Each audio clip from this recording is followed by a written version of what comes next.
Hello అండి. కథా ప్రేమికులందరికీ మీ లక్ష్మీ శ్రీనివాస్ నమస్సుమాంజలి. Lakshmi Srinivas the story teller కథా కాలక్షేపానికి అందరికీ స్వాగతం, సుస్వాగతం. ఈ కథ విన్నాక మీకు నచ్చినట్లయితే మన ఛానల్లో ఇంకా చాలా మంచి కథలు, నావెల్స్ చాలా ఉన్నాయండి. ఒక్కసారి విని మీకు నచ్చినట్లయితే తప్పకుండా మన ఛానల్ సబ్స్క్రైబ్ చేసుకొని మన కథలను లైక్ చేయండి. అండ్ ఆల్సో నా రీడింగ్కి ఏమైనా సజెషన్స్ ఇవ్వాలనుకుంటే కమెంట్ సెక్షన్లో నాతో ఇంటరాక్ట్ అవ్వండి. ఓకేనా? డాక్టర్ సి ఆనందరామన్ గారు రాసిన ఈనాటి శకుంతల 7వ భాగం నా మాటల్లో. మిగిలిన 6 భాగాలు మన ఛానల్లో ఉన్నాయండి. అవి విన్నాక దీన్ని కంటిన్యూ చేయండి. శకుంతల రమేష్ కూతురు కానప్పుడు ఆమెను దోషిగా పరిగణించనక్కర్లేదు. శర్మగారు, క్షమించండి, మిమ్మల్ని శిక్షించే ఉద్దేశం లేదు. మీ ఇద్దరిలో నిజమైన తండ్రి ఎవరో తెలుసుకునేందుకు మాత్రమే మిమ్మల్ని పిలిపించాం. మీరే నిజమైన తండ్రి అని నిర్ణయించాం. ఆ మాటలు వింటుంటే శకుంతలకి తన చిన్నతనంలోని కోర్టు విచారణ గుర్తుకొచ్చింది. ఆ కోర్టు కొన్ని నెలలు విచారణ జరిపిన తర్వాత కూడా తన తండ్రి ఎవరో నిర్ణయించలేకపోయింది. ఇప్పుడు రమేష్ దోషి అని నిర్ణయించటమైంది. రమేష్ వల్ల నష్టపోయిన వాళ్ళందరిలో ఎక్కువ కోల్పోయింది శామి. కాబట్టి రమేష్ని శిక్షించే అధికారం శామీకి వదిలేస్తున్నాం. శామీ లేచింది. ఆ చేతిలో కత్తి పదునుతో తళతళలాడుతోంది. గడగడా వణికిపోతున్నాడు రమేష్. ఒక్కొక్క అడిగే ముందుకేస్తోంది శామీ. శామీ, నన్ను చంపకు, నిన్ను పెళ్లాడతాను, మేడల్లో ఉంచుతాను, కార్లల్లో తిప్పుతాను, విమానాల్లో. శామీ కత్తి రమేష్ గుండెల్లో దిగింది. బుస్సున నెత్తురు చిమ్మింది. మళ్ళీ పొడిచింది. శామీ! హృదయ విదారకంగా అరుస్తూ పడిపోయాడు రమేష్. ఆ దృశ్యం చూడలేక స్పృహతపి పడిపోయింది శకుంతల. కింద పడిపోకుండా పట్టుకున్నాడు శర్మ. విమల గబాల్ను ముందుకొచ్చి తను పడిపోతున్న శకుంతల్ని పొదువు పట్టుకుంది. అప్పుడు కలుసుకున్నాయి విమల కళ్ళు శర్మ కళ్ళతో. విమల! ఆ పిలుపులో తన మనసులోని ప్రేమని, ఆవేదనని, ఆరాటాన్ని రంగరించాడు శర్మ. ఆ అభ్యర్థన కాదనలేకపోయింది విమల. కాదనగలిగే శక్తి ఆమెలో లేదు. శకుంతల్ని ఇంటి దగ్గర దింపేయండి, ముందు డాక్టర్కి చూపించండి. మీకు చాలా థ్యాంక్స్ చెప్తున్నాను. దేనికి? నీకోసం నేనేమీ చెయ్యలేదు. నువ్వు ఇక్కడున్నావని కూడా నాకు తెలియదు. నేను శకుంతల్ని పెంచాను, అందుకే థ్యాంక్స్. నీతో మాట్లాడే అవకాశం నాకు లేదా? నన్ను కూడా అనుమానిస్తున్నావా? నా కారణంగా నీకు ఆపద వస్తుందా? అవసరమైతే నా ప్రాణాలైనా ఒడ్డి నిన్ను కాపాడుకుంటాను. కానీ అది కాదు. మీరు ముందు శకుంతల్ని తీసుకెళ్ళండి. రేపు కాదు, ఎల్లుండి పెద్దవంతం దగ్గరికి రండి. తొందరగా రండి. మా మనిషి మిమ్మల్ని నా దగ్గరికి తీసుకొస్తాడు. Thank you. శకుంతల కళ్ళు తెచ్చేసరికి చిరునవ్వుతో ఉన్న శర్మ ముఖం కనిపించింది. చుట్టూ చూసింది. కొందరు అమాయకులైన ఆటవికులు తప్ప రాజు, తల్లి, చివరికి శామీ ఎవ్వరూ లేరు. శామీ ఇక తనకు కనపడదు అని శకుంతలకు అర్థమైపోయింది. బేబీ, నడవగలవా? డాడీ, ఇప్పుడేం మాట్లాడకు, అంతా వెళ్ళిపోయారు. ముందు ఇంటికి నడు, ఆరోగ్యం బాగు చేసుకో. నువ్వు రాజుతోనూ మీ అమ్మతోనూ కలిసి ఉండొచ్చు, కానీ అంతకుముందు నువ్వు చేయాల్సిన పనులు కొన్ని ఉన్నాయి. చెప్పండి డాడీ, ఏమైనా చేస్తాను. సరే, ముందు ఇంటికి పదా. లేచి నుంచుంది శకుంతల. తల తిరుగుతూ ఉన్నట్లుగా అనిపిస్తుంది. చుట్టూ చూసింది. మృత శరీరం లేదు, తీసేశారు. ఆమె మనసు అర్థం చేసుకున్నట్లుగా చెప్పాడు. నడవగలవా? తలూపింది. ఏ అనుబంధం లేకున్నా కళ్ళల్లో నీళ్లు తిరుగుతున్నాయి. తన కళ్ళ ముందు తనకు జన్మనిచ్చినవాడు దారుణంగా హత్య చేయబడ్డాడు. కాదు, తను చేసిన అన్యాయాలకు, ఒక ఆడదానికి చేసిన అన్యాయానికి ప్రతిఫలం అనుభవించాడు. ఎన్నెన్నో సుఖాలు జురుకుందామనుకున్న కటికివాడు. అతనికి అసలు ఏ అనుబంధాలైనా ఉన్నాయా? శకుంతల మనోభావాలు చదువుతూ ఉన్నట్లుగా ఆమె చుట్టూ ఆదరంగా చెయ్యి వేశాడు శర్మ. శకుంతల కనిపించకపోయేసరికి రాజవల్లి బ్లడ్ ప్రెషర్ ఎక్కువయ్యి మంచం పట్టింది. మలమూత్రాదులు కూడా మంచంలోనే జరగవలసిన పరిస్థితి వచ్చేసింది. శకుంతల్ని చూసి ఆ కళ్ళు మెరిశాయి. చాపిన, ఎండిపోయిన, బలహీనమైన ఆ చేతుల మధ్యకొచ్చి ఆ వృద్ధురాలి ముఖాన్ని తన చేతులతో నిమిరింది. కన్నీరు కార్చటం తప్ప ఏమీ మాట్లాడలేకపోయింది రాజవల్లి. జరిగింది శకుంతల చెప్పగా విని శర్మ వైపు తిరిగి నమస్కారం చేసింది. రమేష్ని చంపేశారని విన్నప్పుడు ఒక్క నిట్టూర్పు విడిచింది. రాజవల్లి కొంచెం కోలుకుంది. మంచం దిగి మాత్రం తిరగలేకపోతుంది. మందుల కంటే శకుంతల సేవలతోనే కోలుకుంది. రాత్రి వంతెన దగ్గర నుంచొని చుట్టూ చూస్తున్నాడు శర్మ. పంచె పైగట్టిన కాళ్లకు చెప్పులతో కొంత నాగరికంగా కనపడుతున్న గ్రామీణుడు ఒకడు శర్మ దగ్గరికి వచ్చి, రండి, అమ్మగారు మిమ్మల్ని రమ్మంటున్నారు అన్నాడు. అతడు గ్రామీణుడు కాదని, ఆ వేషంలో ఉన్నాడని వెంటనే అర్థమైపోయింది శర్మకి. ఏ ప్రశ్నలు వేయకుండా అతడి వెంట నడిచాడు. ఆ అడవిలో ఏవేవో కాలిబాటలు. ఏ బాట ఎటు తీసుకెళ్తుందో అనుభవం ఉన్న వాళ్ళకి కానీ తెలియదు. అతడి వెంట ఒక చిన్న గ్రామం చేరుకున్నాక అది వెనుక తను చూసిన గ్రామం కాదని తెలుసుకున్నాడు.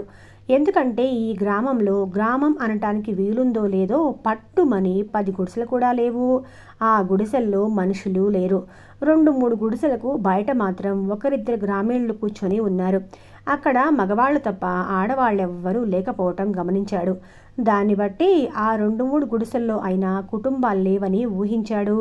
ఒక చెట్టు కింద కటిక నేల మీద కూర్చొని ఉంది విమల. శర్మన్ చూసి లేచి నుంచుంది. ఇద్దరి కళ్ళల్లోనూ నీళ్లు, ఇద్దరి ముఖాల్లోనూ వికాసం, ఇద్దరి పెదవుల మీద చిరునవ్వు. ఏ సంకోచము లేకుండా విమల అతని హృదయం మీద వాలిపోయింది. ఆమె చుట్టూ చేతులు బిగించాడు. మళ్ళీ పారిపోవద్దు అన్నట్లుగా.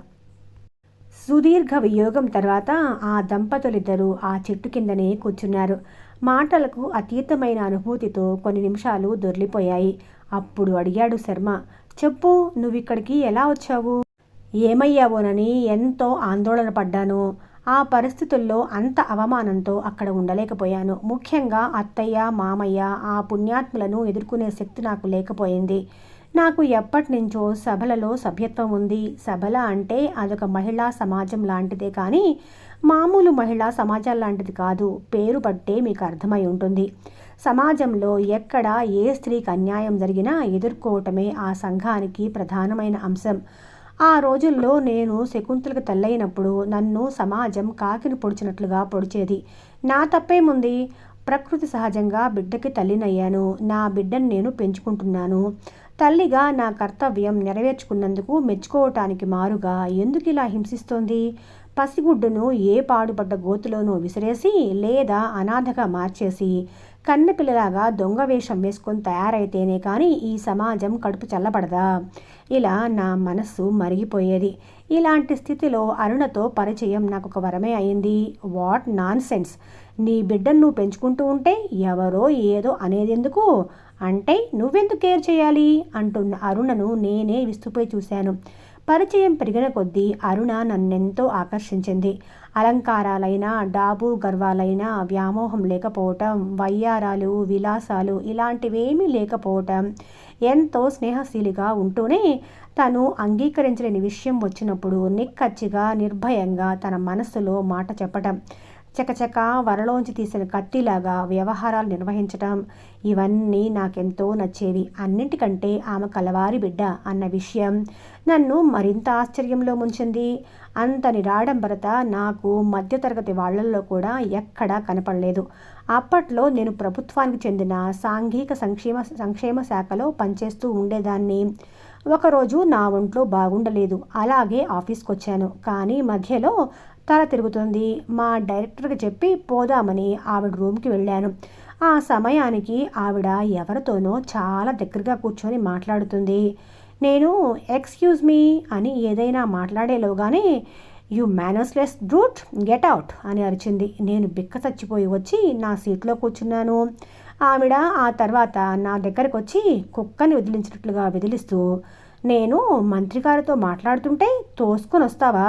అంతే, మొగుడు లేకుండా బిడ్డను కన్నదానివి, నీకు సిగ్గు ఎగ్గు ఏముంటాయి అని దులపరించింది అందరి ముందు. అక్కడి వారిలో కొందరు ముసిముసి నవ్వులు నవ్వారు. కొందరు వెటకారంగా నా వైపు చూశారు. అతి కొద్ది మంది మాత్రమే జరుగుతున్న ఘోరాన్ని చూడలేనట్లుగా తలదించుకున్నారు. ఆ అవమానం భరించలేక కుమిలిపోతూ జరిగింది అరుణతో చెప్పుకున్నాను. అరుణ నాకంటే ఎక్కువగా రగిలిపోయింది. అదేం, దాని మంత్రా ఏం? ఒక్క నిమిషం ఇటు తిరిగి నీతో మాట్లాడలేదా? సాటి మనిషిని మనిషిగా చూడలేదా? అసలు నీకు బుద్ధి లేదు. వెంటనే లేచి నలుగురు ముందు సాటి మనిషిని దులపరించే నువ్వు అసలు మనిషివేనా అని రాజీనామా కాగితం దాని ముఖం మీద కొట్టి యువతలకు రాకపోయావా? నిజంగా అలా చేయలేకపోయినందుకు సిగ్గుపడ్డాను. నా పాపని పోషించుకోవాలి, అనారోగ్యంతో ఉన్న తల్లిని కాపాడుకోవాలి అన్నాను. మరో ఉద్యోగం చేయకూడదా? ఎక్కడ దొరుకుతుంది? నాకు తెలిసిన షాప్లో సేల్స్ గర్ల్గా రికమెండ్ చేస్తాను, చేరతావా? సేల్స్ గర్ల్గానా? అయితే పద, ఆ అవమానాలన్నీ భరించి దాని కాళ్ళ మీద పడు. నీకు అవకాశం వచ్చినప్పుడు నువ్వు నీ కింద వాళ్ళని దులపరించు, విదిలించు, అవమానించు. నువ్వేమీ అనుకోపోతే ఓ మాట అంటాను, చెప్పండి. మిగిలిన అందరూ ఏ తప్పు చేశారని నువ్వు అంటున్నావో అదే తప్పు నువ్వు చేస్తున్నావు. అంటే సమాజం ఏనాడో నిర్ణయించిన విలువల్ని సొంత ఆలోచన లేకుండా అనుసరిస్తున్నావు. పెళ్లి కాకుండా తల్లి కావటం దోషం అనుకునే చదువుకునే అమ్మలక్కలకి సేల్స్ గర్ల్ ఉద్యోగం అంటే గుమస్తా ఉద్యోగం గొప్పది అనుకునే నీ దృక్పథానికి భేదం లేదు. నువ్వు ఆత్మాభిమానమే ముఖ్యమనుకుంటే సేల్స్ గర్ల్గానైనా చేరి నీ బ్రతుకు నువ్వు బ్రతుకు. తనకు సేల్స్ ఇంప్రూవ్ చేయగలిగే సేల్స్ గర్ల్ని యజమాని ఒక్కనాటికి చిన్న చూపు చూడ్డు. లేదా జీతం రాళ్లే ముఖ్యమనుకుంటే ఆత్మాభిమానం సంగతి మర్చిపో. నేను ఎక్కువసేపు ఆలోచించుకోలేదు, సేల్స్ గర్ల్గా చేరిపోయాను. ఆ తర్వాత నాకు అరుణ జీవిత చరిత్ర తెలిసింది. అరుణ మంచి సంప్రదాయ కుటుంబంలో పుట్టింది. మెట్రిక్తో చదువు ఆపేసి 16 ఏళ్ళు రాకుండానే పెళ్లి చేశారు. భర్త అరుణ్ చదువుకోలేదని ఈసడిస్తూ ఆమెకు తెలిసేలాగా చదువుకున్న వన్నెల విసనకర్రతో స్నేహాలు చేసేవాడు. లోపల కుళ్ళిపోతూ అదంతా భరించింది. కొడుకు కూతురు పుట్టారు. అరుణ పెంపకంలో వాళ్ళు పాడైపోతారని తగిన వరుడు దొరక్క మిస్గా ఇంట్లో ఉండిపోయిన తన అక్కకి ఆ పిల్లల్ని అప్పచెప్పాడు భర్త. పిల్లలు తల్లితో మాట్లాడబోయినా ఆ అక్క మరదల్ని మడా తిట్టి పిల్లల్ని కొట్టేది. ఆ దెబ్బల భయానికి తల్లి ఆ ఇంట్లో తను ఎందుకుండాలో అర్థం కాలేదు. అరుణకి బయటకొచ్చేసింది. పట్టుపట్టి ప్రైవేటుగా పరీక్షలు చదువుతూనే సాంఘిక సంక్షేమ కార్యక్రమాల్లో పాల్గొనేది. క్రమంగా చదువులో డిగ్రీ తీసుకుంది. సభలకు కార్యనిర్వాహకురాలైంది. అప్పుడు భర్త వచ్చి రమ్మన్నాడు. కానీ అరుణ రానంది. అందరూ పుట్టింటి వారితో సహా అరుణను వెళ్ళమనే అన్నారు. కానీ మరొకరి మాటను లక్ష్యపెట్టే దశలో లేదు అరుణ. ఏ పరిస్థితుల్లో అయినా తన నిర్ణయాలు తానే తీసుకోగలదు. అరుణ కథ విని శరీరం జలధరించి చండాలపు వ్యవస్థ, దీన్ని సమూలంగా మార్చేయాలి అన్నాను. ఈ వ్యవస్థను సమూలంగా మార్చేయాలి అన్న కోరిక నిజంగా నీకు ప్రబలంగా ఉందా? ఉంది. ఆడదాన్ని ఇంతగా హింసించే ఈ వ్యవస్థ మారిపోవలసిందే. అయితే మా ఉద్యమంలో చేరతావా? సబల కాక మరో ఉద్యమం ఉందా? ఉంది. మా అసలు ఉద్యమం అదే. సబల కేవలం మా ఉద్యమం యాక్టివిటీస్కి తోడ్పడే ఒక ఫ్రంట్ ఆర్గనైజేషన్ మాత్రమే. మేమంతా రాష్ట్ర స్థాయిలో ఉండే మా కమిటీ లీడర్ల ఆదేశానుసారంగా నడుచుకుంటాం. నాకు ఉత్సాహం పెరిగింది. వివరంగా చెప్పండి. చెప్తాను. ముందుగా ఇది చెప్పు. ఇప్పుడు నేను వివరించబోయే ఉద్యమం ఒక మహాయజ్ఞం లాంటిది, తపస్సు లాంటిది. అవసరమైతే ఏ త్యాగానికైనా సిద్ధపడాలి. ఇది ఒక్కటే జీవధ్యేయంగా పరిశ్రమించాలి. ఏవో రొమాంటిక్ ఇల్యూజన్స్తో చేరతాను అని ముందుకొస్తే రొంటికి చెడ్డదానివవుతావు. నీకు భద్రత కావాలనుకుంటే, స్థిమితంగా నీ బ్రతుకు గడపాలి అనుకుంటే నీ ఉద్యోగం నువ్వు చేసుకుంటూ తీరిక దొరికినప్పుడు మా ఆశయాలు ప్రచారం చేయి చాలు. అదైనా కొంత మేలే. అలా కాక ఈ వ్యవస్థని మార్చాలి అనే దృఢ సంకల్పం, పవిత్రమైన దీక్ష ఉంటే ఇందులోకి రా. బాగా ఆలోచించుకో. వస్తాను. ఆ తర్వాత నాకు తెలిసింది సబల అనేది అండర్ గ్రౌండ్లో ఉన్న ఒక తిరుగుబాటు ఉద్యమానికి ఫ్రంట్ ఆర్గనైజేషన్ లాగా వర్క్ చేస్తోంది అని. సభల్లో మెంబర్లుగా ఉన్న గర్ల్ గైడ్స్లో చాలామంది గ్రామ ప్రాంతాల్లో విద్యాబోధన చేస్తున్నామని ప్రకటించి అక్కడ చేరి విద్యాబోధనతో పాటు గ్రామీణ వ్యవసాయ కూలీల్లో సమైక్యతను, ఫ్యూడల్ అప్రెషన్ ఎదుర్కొనే సంఘటన శక్తిని ప్రబోధిస్తారు.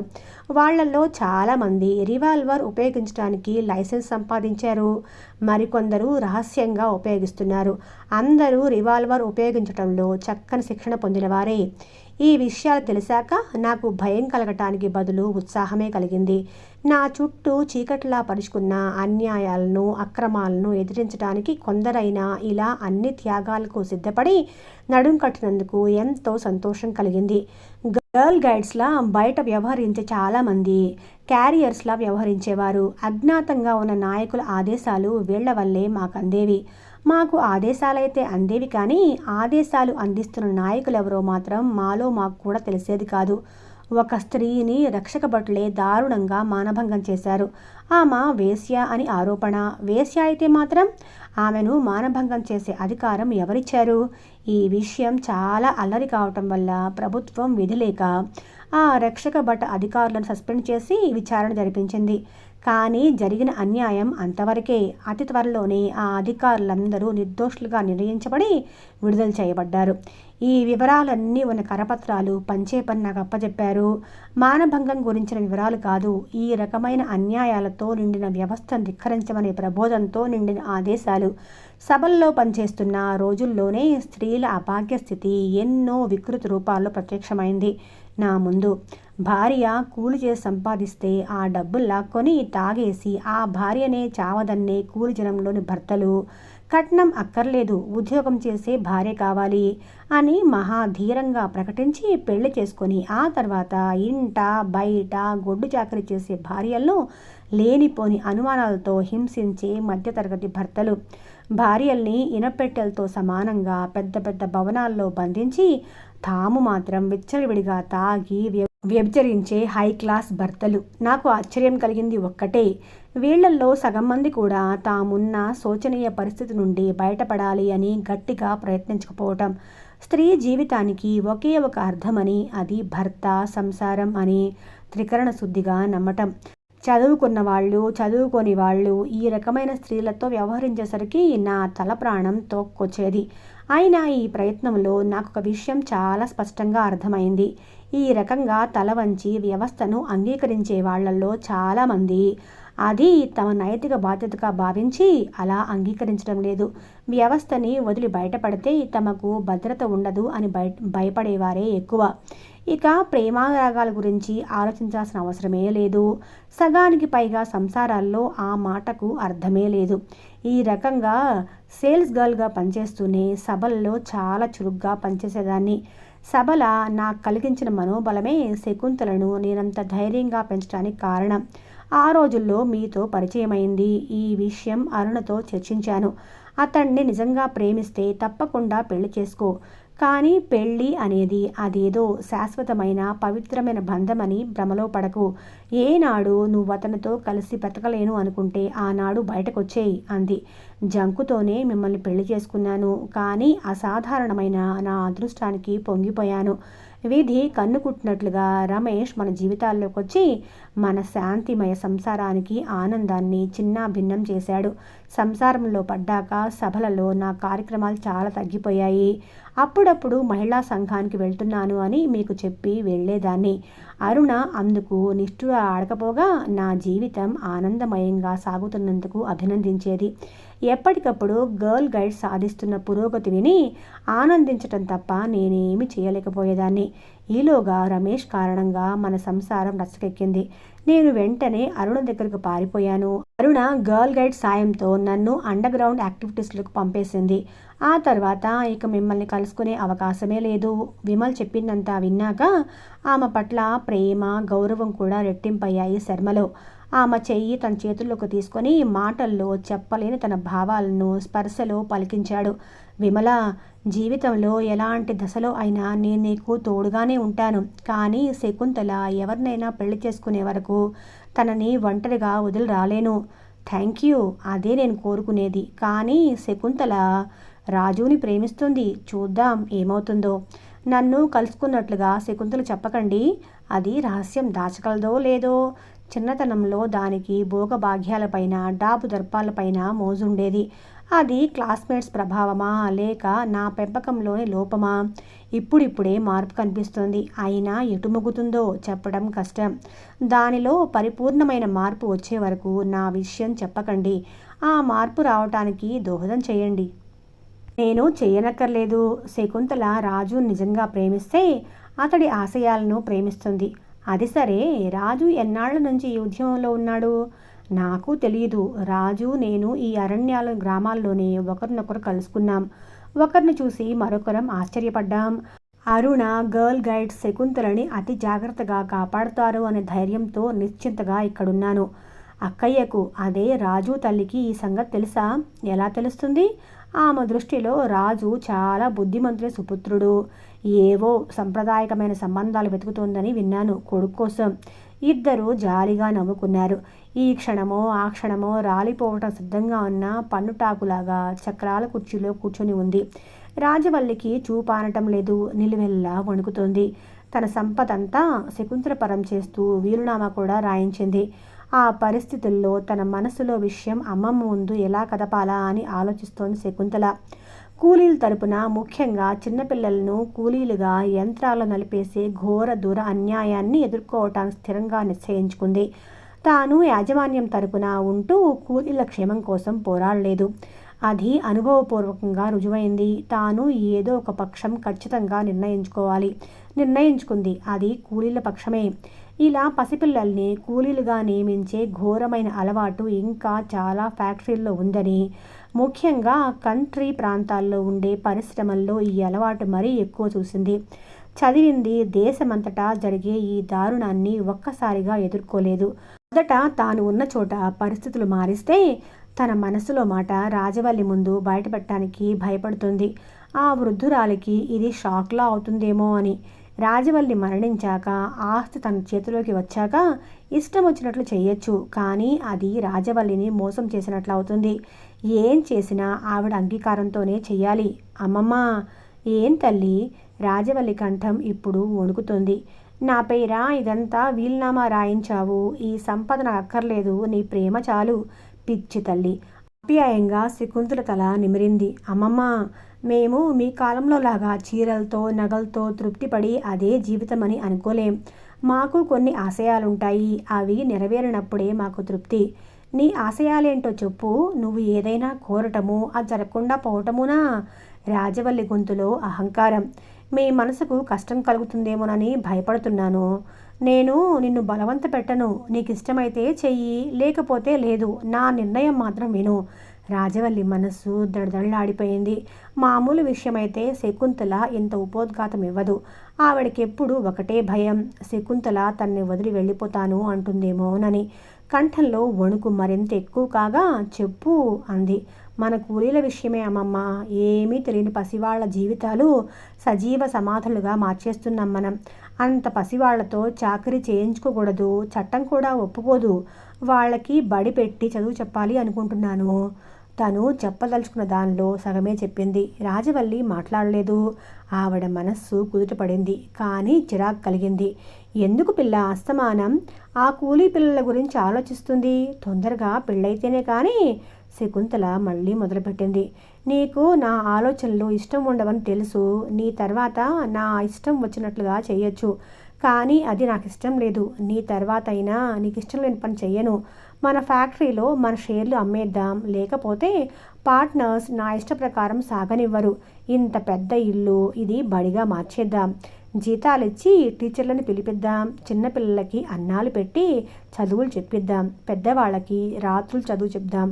ముందు జనం వస్తే ఆ తర్వాత తమ సమస్యలు ఎదుర్కొనే పరిజ్ఞానం వస్తుంది. అప్పుడు మనము అండగా ఉండొచ్చు. తన చెవులు తానే నమ్మలేకపోయింది రాజవల్లి. ఆవిడికి పిచ్చెక్కినట్లుగా నీకు మతిపోయిందా అని అరిచింది గట్టిగా. వణుకుతున్న ఆవిడ చెయ్యి పట్టుకుని శకుంతల. ఆవిడ ఉద్రేకం శాంతించే వరకు ఆగింది. అమ్మమ్మ! నీకు ఇష్టం లేని పని నేను చెయ్యను, కానీ నీ సంపద నాకు ఇయ్యకు. నేను ఎలాగైనా కష్టపడి నా ఆశయం తీర్చుకుంటాను, కానీ నా మీద కోపం తెచ్చుకొని నీ ఆరోగ్యం పాడు చేసుకోకు. నువ్వు లేకుండా నేను బతకలేను. నేను ఎక్కడైనా వాళ్ళ కోసం బడి పెడతాను. రోజు వచ్చి నేను చూసుకుంటాను. రాజవల్లికి అర్థమైపోయింది. ఆవిడ గుప్పిట్లో తాళం చెవులున్నాయి. ఆ గుప్పిట బిగుసుకుంది. బిగుసుకున్న ఆ చెయ్యి వణుకుతుంది. డబ్బు, నగలు, ఇనపెట్టే, భవంతి ఇవన్నీ ఎందుకు వదులుకోవాలి? ఎవరా కూలీలు? వాళ్ళంటే ఎందుకు చిన్నారికి ఇంత ప్రేమ? మురికి, రోగాలు తప్ప ఏమున్నాయి వాళ్ళ దగ్గర? పాపం శకుంతలకి 2 తరాల ముందటదైనా ఆవిడ మనస్సు ఆ మురికిని, ఆ రోగాలను శకుంతల కళ్ళారా చూడబట్టే వాళ్ళ విముక్తి వైపు ఆకర్షింపబడిందని అర్థం చేసుకోలేకపోతుంది. శకు, నువ్వు జరీ చీరలు కొనుక్కో. బెనారస్ జరీ చీరలు, వెంకట జరీ చీరలు ఏం కావాలంటే అవి కొనుక్కో. నీకోసం ప్రత్యేకంగా కొత్త పద్ధతిలో పట్నంలో మేడ కట్టించుకో. రవ్వల సేట్ వడ్డాణంతో సహా చేయించుకో. మహాలక్ష్మిలాగా తిరుగు. పాడు కూలీల గోల మర్చిపోమ్మా ప్రాధేయపడుతూ బుజ్జగింపుగా అంది. నవ్వింది శకుంతల. రాజవల్లి మనసులో ఆశలు. అమ్మమ్మ, నీకు నైలాన్ చీరలు కొన్నా, పోనీ అమెరికన్ జార్జెట్ కట్టుకుంటావా? మోడ్రన్ ఆర్ట్ పెయింటింగ్స్ కొనిపెట్టినా, షా నాటకాల సెట్ కొనుక్కుంటావా? పోనీ రచయితలందరి రచనలు కొనివ్వనా? రంగురంగుల బొట్టు పెన్సిళ్ళు కావాలా? 2-in-1 కొనిపెట్టినా? పాప్ మ్యూజిక్ రికార్డ్స్ వింటావా? పోనీ విమానంలో లండన్, స్టేట్స్, ఫారిన్ వగైరా తిరిగి వస్తావా? Movie camera కొనియనా? గడగడా మాట్లాడుతున్న శకుంతలకి అడ్డు తగిలి తెల్లబోతూ, శకు, ఏంటిదంతా? ఏం మాట్లాడుతున్నావు నువ్వు? అంది. అదే అమ్మమ్మ, మనకి ఏం కావాలో, ఏది పొందితే ఆనందమో అది కావాలి, కానీ మిగిలినవన్నీ దేనికి? రాజవల్లి మాట్లాడలేదు. అప్పటికి శకుంతల ఈ సంపదనంతా వదులుకుంటుందని ఆవిడ అనుకోలేదు. శకుంతల కూడా మరేమీ సంభాషణ పొడిగించలేదు. భాగవతం తెరచి వాళ్ళ అమ్మమ్మ చదవమన్న ఘట్టాలు చదివి పోయి పడుకుంది. ఆ మర్నాడు రాజవల్లి తన పూజ మొదలైనవి అయ్యాక మామూలుగా శకుంతల కోసం చూసి రాకపోయేసరికి శకుంతలు తీసుకొని రమ్మని దాసిని పంపింది. అది వచ్చి శకుంతల గదిలో లేదు అనేసరికి ఆవిడ గుండెలు జల్లుమన్నాయి. గట్టిగా పట్టుకున్న తాళాలు పట్టుతప్పి గల్లుని కింద పడ్డాయి. శకుంతల ఎక్కడుందో చూడమని వెంటనే తీసుకురమ్మని 4 పక్కలకు మనుషుల్ని పంపింది. కొద్దిసేపట్లోనే ఒక పనివాడు బగర్చుకుంటూ వచ్చి, అమ్మగారు, అయ్యగారు, ఆడ చెట్టు కింద ఎవరెవరితోనో ఊసులాడుతున్నారు అని చెప్పాడు. శర్మ కూడా శకుంతల పక్షమే అని తెలిసేసరికి రాజవల్లి పూర్తిగా బేజారైపోయింది. అప్పటి వరకు శర్మ చేత శకుంతలకి బుద్ధి చెప్పించాలి అని ఆలోచిస్తోంది. మధ్యాహ్నం 1 గంటకు వచ్చారు శర్మ, శకుంతల. అమ్మమ్మ, రా భోంచేద్దాం, ఆకలి మండిపోతుంది అంటూ వచ్చింది. ఎండలో ఎర్రగా కందిపోయిన శకుంతల ముఖం చూడలేక శర్మ వైపు తిరిగింది. శర్మ నవ్వాడు. ఆ నవ్వు ఆమెకు ప్రోత్సాహకరంగా లేదు. అమ్మమ్మ, పద భోంచేద్దాం. చక్రాల కుర్చీ వెనక నుంచి నిలబడింది. ఈ ముసల్దాన్ని వదిలిపోయావా? ఛ, నిన్ను వదిలి నేను వెళ్తానా? నువ్వు ఉన్నంత వరకు నీతోనే ఉంటాను, కానీ నీ తర్వాత మాత్రం నీ ఆస్తి, ఈ మేడ ఇవేమీ నాకొద్దు. నీ ఇష్టం వచ్చిన వాళ్ళకి వెంటనే వీలునామా మార్చి రాసేయి. రాజవల్లి మాట్లాడలేదు. వీలునామా మార్పించడం లేదు. శకుంతల రోజు ఉదయమే వెళ్ళిపోయి మధ్యాహ్నం వచ్చేది. భోజనం చేసి వెంటనే వెళ్ళి మళ్ళీ ఏ రాత్రికో వచ్చేది. వెంట ఎప్పుడు శర్మ ఉంటాడు. అలా 4 రోజులు మాత్రమే గడిచాయి. ఎండలో వడలిపోయి అలసిపోయిన శకుంతల ముఖాన్ని చూడలేకపోయింది రాజవల్లి. అంతకంటే రోజంతా శకుంతల వియోగం అస్సలు భరించలేకపోయింది. శకుంతల ఎప్పుడు తనతో మాట్లాడుతూ కూర్చోకపోయినా తిరుగుతూ ఉంటే ఆవిడ మనస్సుకి సంతృప్తిగా ఉండేది. ఆవిడ ఓడిపోయింది. ప్రాణానికి ప్రాణమైన ఆస్తులు, ఫ్యాక్టరీల్లో యాజమాన్యము, వీటన్నిటికంటే తనకు కావాల్సింది శకుంతల అని అర్థం చేసుకుంది. ఒకప్పుడు తన భర్త ఇలాగే పంతాలకు పోయి ఒక్కగానొక్క కొడుకుని తనకు దూరం చేసుకున్నాడు. చివరకు కొడుకు మీద బెంగతో పోయాడు. ఇంత సంపద ఉండి ఆ కొడుకు సరైన వైద్యానికి కూడా డబ్బులు లేక ప్రాణాలు పోగొట్టుకున్నాడు. ఇప్పుడు ఈ చిన్నారి కూడా అలాగే. ఆ తర్వాత ఆలోచించలేకపోయింది రాజవల్లి. తన భర్త ఒకప్పుడు చేసిన పొరపాటు మళ్ళీ తాను చేయలేదు. అంతేకాదు, ఈ పసిపిల్ల ఇక్కడికొచ్చిన కొద్ది కాలంలోనే మానవ జీవితంలో అన్నింటికంటే విలువైందేదో అర్థమయ్యేలా చేసింది. ఆ రాత్రి రాజవల్లి చెప్పేసింది, శకు, నువ్వు ఉదయమే కానీ ఎక్కడికి వెళ్ళకు. ఈ మేడ ఇష్టం వచ్చినట్లుగా మార్చేయి. ఈరోజే ఫ్యాక్టరీల్లో నా షేర్లు అమ్మేస్తాను. శకుంతల పట్టరాని ఆనందంతో థ్యాంక్ యూ అంటూ రాజవల్లి చిక్కిళ్ళు ముద్దు పెట్టుకుంది. ఆవిడ మనస్సు చల్లపడింది. మిగిలిన పార్ట్నర్స్ పరమ సంతోషంతో షేర్స్ కొనేశారు. ఆ డబ్బు శకుంతల పేర ఫిక్స్డ్ డిపాజిట్లో వేయించింది రాజవల్లి.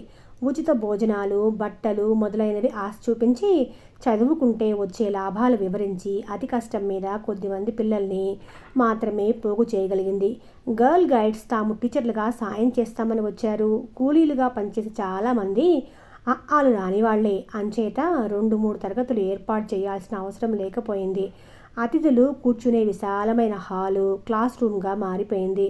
శకుంతల మామూలుగా లెక్కలు చెప్తుంటే గర్ల్ గైడ్స్ కలిగించుకొని అలా కాదు అంటూ వరుసగా కూడికలు, తీసివేతలు కాక వాళ్ళు పనిచేసే గంటల సంఖ్య, అందుకు రావాల్సిన జీతము, ఇప్పుడు అందుకుంటున్న జీతము మొదలైన వివరించి ముక్తాయింపుగా మీ హక్కుల కోసం మీరు పోరాడాలి. మీ శ్రమకు తగిన ఫలితం మీరు పొందాలి.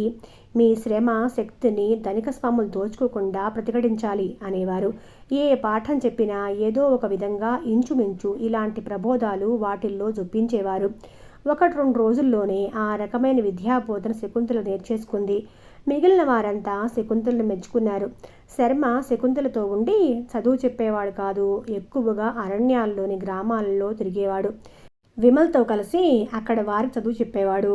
చిన్నపిల్లలను శకుంతల బడిలో చేర్చమని ప్రోత్సహించేవాడు. కానీ ఎక్కడ తిరిగినా రోజుకి ఒక్కసారైనా శకుంతలను కలుసుకొని యోగక్షేమం విచారించేవాడు.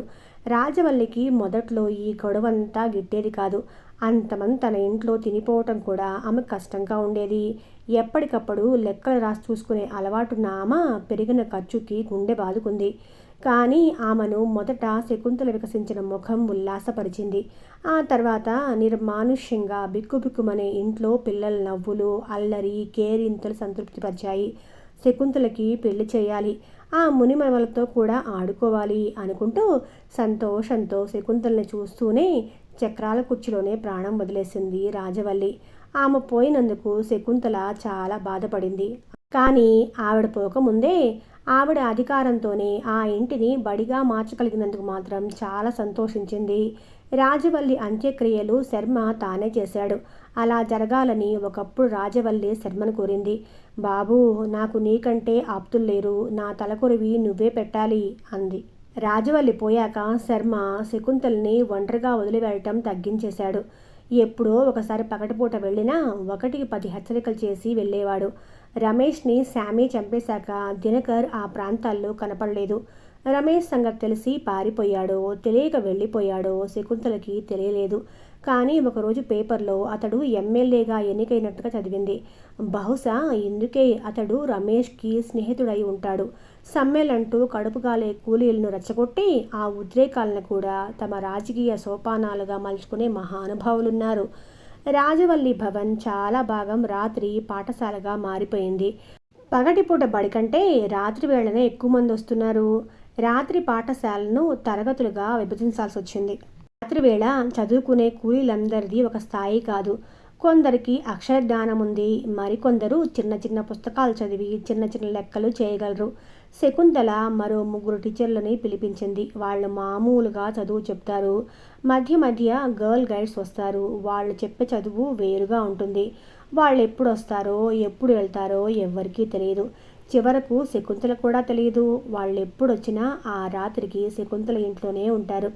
శకుంతల శర్మల ప్రోత్సాహంతో కూలీల్లో కొంత చైతన్యం కలిగాక వారి మధ్యకు బయటవారు ఎవరో వచ్చి వాళ్లకు న్యాయంగా రావాల్సిన హక్కుల కోసం పోరాటం ఎలాగో చెప్పేవారు. వాళ్ళు యజమానులకి భయపడనక్కర్లేదని, అసలు శ్రామికులు లేకపోతే ఫ్యాక్టరీలు యజమానులు కూడా ఉండరని చెప్పేవారు. ఇలా వచ్చేవాళ్ళు కూలీల మధ్య 1-2 రోజుల కంటే ఉండేవాళ్ళు కాదు. ఆ తర్వాత మరొకళ్ళు వచ్చేవాళ్ళు. ఈ కొత్త నాయకులు ప్రత్యక్షంగా కాక పరోక్షంగా కూలీలకు అండగా ఉండేవాళ్ళు. రాజవల్లి నగర్లో ఉండే ఫ్యాక్టరీలో కూలీలందరూ ఏకమై ఒక్క మాట మీద నిలిచి సమ్మె అయ్యేసరికి యాజమాన్యం బయట నుంచి కూలీలను పిలిపించబోయింది. కానీ అరణ్యాల్లోని గ్రామాల్లో ఒక్కళ్ళు రాలేదు. రైల్వే స్టేషన్ దగ్గర బారులు తీరు నుంచున్న కూలీలను చూసి రైల్లో వచ్చిన కూలీలు అదే రైల్లో వెనక్కు తిరిగి వెళ్ళిపోయారు. అంత ఆర్గనైజ్డ్గా ఆ టౌన్లో అంతకు ముందెప్పుడు సమ్మెలవ్వలేదు. చట్టసమ్మతంగా కూలీలకు రావాల్సిన కూలీ మొదటిసారిగా వాళ్లకు దక్కింది. రాత్రి గర్ల్ గైడ్స్ రాజవల్లి భవనానికి వచ్చారు. వాళ్ళు వచ్చిన కొంతసేపటికి మరికొందరు యువకులు కూడా వచ్చారు. భోజనాలయ్యాక వాళ్ళంతా లోపల గదిలో కూర్చొని మాట్లాడుకున్నారు. శకుంతలని రమ్మనలేదు. ఆ కార్యకర్తలు రహస్యంగా చర్చించుకోవాలనుకుంటున్నారని అర్థం చేసుకొని శకుంతల వాళ్ల మధ్య కూర్చోకుండా తన గదిలోకి వచ్చి పడుకుందే కానీ నిద్ర రాలేదు. తను ఎంత చేస్తున్నా ఇప్పటికీ వాళ్ళెవ్వరూ తనను మనిషిగా గుర్తించడం లేదు. వాళ్లకు నమ్మకం కలిగించడానికి ఇంకా తానేం చెయ్యాలి? తలుపు తట్టిన చప్పుడైతే వాళ్లల్లో ఎవరో వచ్చి ఉంటారనుకుని లేచి వెళ్ళి తలుపు తీసింది. ఒక మగవాడి మొరటు చెయ్యి శకుంతల నోరు నొక్కింది. వదిలించుకోవాలని పెనుగులాడింది. మరొక 2 ఆమె చేతులు వెనక్కి విరిసికట్టారు. శకుంతల అప్పటికి పెనుగులాడసాగింది. వాళ్ళు 3, ఆమె ఒక్కతే. శకుంతల మంచానికి పక్కనే గోడకి బజర్ ఉంది. ఎలా అయినా అది నొక్కితే శకుంతల అదృష్టం కొద్దీ వాళ్ళ దృష్టి మంచం పక్కన ఉన్న టేబుల్ మీద, శకుంతల తన మెళ్ళలో తీసిపడేసిన గొలుసు మీద పడింది. ఒకడు అది అందుకోవటానికి వంగాడు. రెండోవాడు వాచి కోసం వంగాడు. మూడోవాడు మాత్రం చేత్తో నోటిని నొక్కిపట్టి ఉంచాడు. ఆ అవకాశం చూసుకొని శకుంతల కాలితో బజర్ నొక్కింది. అది మోగటంతో గూండాలు అదిరిపడ్డారు. జరిగింది గ్రహించారు. శకుంతల నోరు నొక్కినవాడు మరింత గట్టిగా నొక్కాడు. శకుంతలకి ఊపిరాడలేదు. వాళ్ళు ఆ గదిలోంచి ఆమెను మోసుకొని పోయి బయటపడ్డారు. బజర్ శబ్దం విని ఒక దాసీది వచ్చి గదిలో శకుంతల లేకపోవటము, చల్లా చెదురుగా ఉన్న గది చూసి వాళ్ళంతా గాబరాతో లోపలి గదుల్లో పడుకున్న యువతీ యువకులకు చెప్పింది. వాళ్ళంతా టార్చ్ లైట్లతో వెతకడం ప్రారంభించారు. గౌరీనాథ శ్రేష్ఠి పిసినారితనం కారణంగా ఆ ఇంటి కాంపౌండ్ కూడా అరణ్యంలాగే ఉంటుంది. కంపర పనసలు, బత్తాయిలు, నిమ్మ మొదలైన అన్ని చెట్లే అన్ని టార్చ్ లైట్ వెలుతురులో అన్ని వైపులకి ప్రసరిస్తున్నాయి. ఇంటి నౌకర్లు కూడా లాంతర్లతో వచ్చారు. వాళ్ళందరికీ శకుంతల అంటే ప్రాణం. ఒక నౌకరు కెవ్వును కేక పెట్టగా అందరూ అటెళ్లారు. శకుంతల స్పృహ తప్పి కింద పడిపోయింది. గూండాలు గోడదుకి పారిపోయారు. వాళ్ళు చివరి వరకు శకుంతల్ని మోసుకుపోవాలనే చూశారు. కానీ అందరూ అన్ని వైపుల నుండి తరమటంతో శకుంతల్ని వదిలేసి గోడ దూకి పారిపోయారు. కేక పెట్టిన నౌకరు అలాగే మతిపోయిన వాళ్లగా నుంచున్నాడు.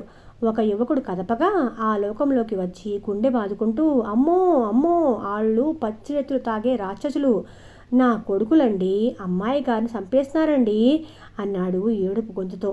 శకుంతలకి స్పృహ తప్పింది. కానీ ప్రాణం పోలేదు. గర్ల్ గైడ్స్ ఆమెని లోపలికి తీసుకెళ్లారు. నౌకరు పక్కన నిలబడ్డ యువకుడు అతని భుజం పైన చేయి వేశాడు. ఇప్పుడు వచ్చిన వాళ్ళు నీకు తెలుసా? నాకేనేటండి, ఈ ఊళ్ళో అందరికీ తెలుసు. అచ్చోచున ఆంబోతులల్లే తిరుగుతూ ఉంటారు. ఎత్తులు తాగే రాక్షసులన్నావు? అవునండి, ఆ దొంగ నంజా కొడుకు ఇప్పటికీ 10 మందినైనా చంపేసి ఉంటారు. సాహబాదినోళ్ళు నెక్కేలేదు. వాళ్ళు ఎవరి తరపున పనిచేస్తున్నారు? అదేమో తెలవదండి. అప్పుడప్పుడు ఎవరిలో వాళ్ళపైన కేసు పెడతారండి. అదేం చిత్రమో. ఆ కేసు మడిచిపోయినట్లుగా పోతాదండి. వాళ్ళు ఊరి మీద పడతారు. కేసెట్టినాడే అన్యాయమైపోతాడు. వాళ్ళని నాకు చూపించగలవా? అదెంత పనండి. దొంగ ఎదవలు దొన్నల్లాగా రోడ్డున తిరుగుతూనే ఉంటారండి. భయమా, సిగ్గా, శరమా? యువకుడు పిడికిలి బిగుసుకుంది. శర్మకి వర్తమానం ఎలా అందిందో, ఎవరు అందించారో వెంటనే వచ్చేశాడు. ఇంట్లో చాలామంది ఉన్నారనే అతడు ఇల్లు వదిలి వెళ్ళాడు. స్పృహలేని శకుంతల్ని తన వల్లో పడుకోబెట్టుకున్నాడు. శకుంతల మెడ బాగా కమిలిపోయింది. అంతకంటే గాయాలేమీ లేవు. ఒక యువతి శకుంతలను కృత్రిమ శ్వాస కల్పించడానికి ప్రయత్నించింది. శకుంతల కళ్ళు తెరిచి శర్మను చూసి డాడీ అని అతడి మెడ చుట్టూ చేతులు వేసి పసిపిల్లలాగా ఏడ్చేసింది. అతడు బుజ్జగింపుగా ఓదారుస్తూ, ఏడవకు, నేను మీ అమ్మ దగ్గరికి తీసుకుపోతాను, నీకేం భయం లేదు అన్నాడు. ఆ మాటలు శకుంతల మీద మంత్రంలాగా పనిచేశాయి. తన శారీరక మానసిక అవస్థలు కూడా మర్చిపోయి అమ్మ రానిస్తుందా అంది దీనంగా. మీ అమ్మే నిన్ను తీసుకొని రమ్మంది. నిజంగానా? నువ్వు కొంచెం కోలుకోగానే వెళ్ళిపోదాం. ఐఎమ్ ఆల్ రైట్ శర్మ నవ్వాడు. ఆ మర్నాడు పూర్తిగా తెల్లవారకుండానే శకుంతల విమల దగ్గరుంది. బేబీ, ఎంత ఎదిగిపోయావు? ఆప్యాయంగా పలకరించింది. మమ్మీ, నేను నీ దగ్గరే ఉంటాను, ఎక్కడికి వెళ్ళను. ఉండగలవా? నువ్వు ఉన్నప్పుడు నేనెందుకు ఉండలేను? అయితే ఉండు. Thank you mummy. నన్ను చూసి కూడా ఎందుకు పలకరించలేదు? నేను వచ్చేసరికి ఎందుకు వెళ్ళిపోయావు? నేను నడుస్తున్న మార్గం ప్రమాదంతో కూడింది. అంత రిస్కు నువ్వు తీసుకోగలవో లేదో అని. ప్రమాదం? నాకు ఎంత ప్రమాదం తప్పిందో తెలుసా? అది తెలుసుకునే నిన్ను ఇక్కడికి తీసుకొని రమ్మన్నాను. నేను నీతోనే ఉంటాను. అది మాత్రం కుదరదు. మనం అప్పుడప్పుడు కలుసుకుంటూ తిరగలమే కానీ ఒక చోట ఉండలేము. అయినా ఒక్క విషయం అర్థం చేసుకో. మన సమాజంలోని స్త్రీలలో నీకు అమ్మలు, అక్కలు, చెల్లెళ్ళు అందరూ దొరుకుతారు. అందరూ అందరికీ ఆత్మీయులే. నేను ఇక్కడ అందరికీ అమ్మని కావటం నీకు తెలుసుగా. ఈ విషయం జీర్ణించుకోవటానికి చాలా మదనపడవలసి వచ్చింది శకుంతలకి. అమ్మ తనకే అమ్మ కావాలి అనే పస్తనపు మమత తీరలేదు ఆ లేత గుండెల్లో. ఆ మర్నాడు రాజు వచ్చాడు. శకుంతల్ని అతి మామూలుగా హలో అని పలకరించాడు. రాజు, నేను మీలో ఒకదాన్ని, మీతో కలిసి పనిచేస్తాను సంబరంగా అంది. మాలో ఒకదానివైతే ముందు రాజు అని పిలవటం మానేసి కామ్రేడ్ అని పిలు. తను తెచ్చిన న్యూస్ పేపర్ శకుంతలకు అందించాడు. రాజు గుర్తుపెట్టిన వార్త చదివి మతిపోయింది శకుంతలకి. ఆ వార్త ఇది. నక్సలైట్ల దురాగతాలు రాజవల్లి నగర్లో ఒక సంపన్న గృహంపై దాడి చేసి శకుంతల అనే యువతిని ఎత్తుకొని పోయినట్లుగా తెలుస్తుంది. డబ్బు, నగలు కూడా దోచుకున్నట్లుగా స్థానికంగా అందిన వార్తలను బట్టి తెలుస్తోంది. అది న్యాయస్థానం. సాధారణ న్యాయస్థానాల్లాగా చెవులే తప్ప కళ్ళు లేని న్యాయస్థానం కాదు. కళ్ళు చెవులు ఉన్న ప్రజల న్యాయస్థానం. అనేక జాతుల గిరిజనులు, ఆ పరిసర గ్రామాల్లో ఉన్నవాళ్ళు అందరూ సమావేశమయ్యారు. అరుణ, విమల, రాజు ఇంకా మరికొందరు కార్యకర్తలున్నారు. అందరూ అన్నయ్య అని పిలిచే లీడర్ ఉన్నాడు. వీళ్ళందరి మధ్య శకుంతలను ఎత్తుకొని పోవటానికి ప్రయత్నించిన గూండాలు చేతులు వెనక్కి విరిచి కట్టబడి ఉన్నారు. అన్నయ్య విచారణ జరిపిస్తున్నాడు.